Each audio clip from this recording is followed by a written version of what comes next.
थाना वाकैंड पुलिस की कार्रवाई। रॉबरी मां कत्ल की वारदात में मुलविस 3 रुकनी गैंग गिरफ्तार। वारदातों में इस्तेमाल होने वाला असलहा और 2 मोबाइल फोन भी बरामद।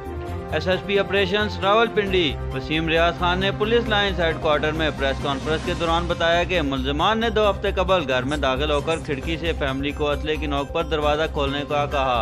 दरवाजा खुलवाने के बाद मुल्जिमान ने तलाई जेवरात, नकदी और मोबाइल फोन छीने। वारदात के दौरान शोर सुनकर मकतूल इजाज उमर खान साकिन मजार कॉलोनी सामने आए, जिन्हें मुल्जिमान ने फायरिंग करके कत्ल कर दिया था।